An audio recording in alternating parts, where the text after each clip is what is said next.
শাহজাদপুরের বড় মহারাজপুর গ্রামের একই পরিবারের ২২ সদস্য একটি অনুষ্ঠানে যোগ দিতে মঙ্গলবার ভোরে বের হন গাজীপুরের উদ্দেশ্যে। উল্লাপাড়া ট্রেন স্টেশনে যেতে রওনা হন নসিমনে করে। সিরাজগঞ্জ নগরবাড়ি সড়কের শাহজাদপুরের গাড়োদাহ এলাকায় মুখোমুখি সংঘর্ষ হয় একটি তেলবাহী লরির সাথে। সংঘর্ষে রাস্তার পাশে উল্টে পড়ে যান দুটি। এতে ঘটনাস্থলেই নিহত হন নসিমনের ৫ যাত্রী। উল্লাপাড়া রেল স্টেশন ট্রেনে যাইব, ওখান থেকে ওই গাড়ি অ্যাক্সিডেন্ট হয়, মারা গেছে ৫ জন ওই ঘটনাস্থলেই, আর এখানে আইসে ৩ জন মারা গেছে। আহতদের প্রথমে নেওয়া হয় স্থানীয় একটি হাসপাতালে। সেখান থেকে আশঙ্কাজনক ৭ জনকে বগুড়া জিয়াউর রহমান মেডিকেল কলেজ হাসপাতালে নেওয়া হলে সেখানে মারা যায় একজন।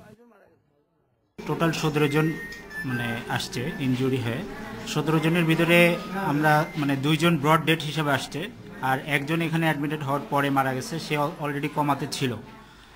আর যারা বাকি ১৪ জন ছিল, ১৪ জনের ভিতরে আমরা ১১ জনকে রেফার করছি। তাদের বিভিন্ন জায়গায় injury, maximum head injury. Police ও স্থানীয়দের ধারণা, লরি চালক ঘুমের ঘোরে দ্রুত রাস্তার বাঁক পার হওয়ার সময় নিয়ন্ত্রণ হারিয়ে নসিমনটিকে ধাক্কা দেয়। অনুমান করা যায় যে এটা গতিও বেশি ছিল, ট্যাঙ্ক লরিটার গতিও বেশি ছিল। তারপরে চাকাটা বাস্ট হওয়াতে ড্রাইভার নিয়ন্ত্রণ রাখতে পারেনি, যে কারণেই এটা রাস্তার বাইরে নেমে গেছে। নিহতদের মরদেহগুলি স্বজনদের কাছে হস্তান্তর করেছে পুলিশ।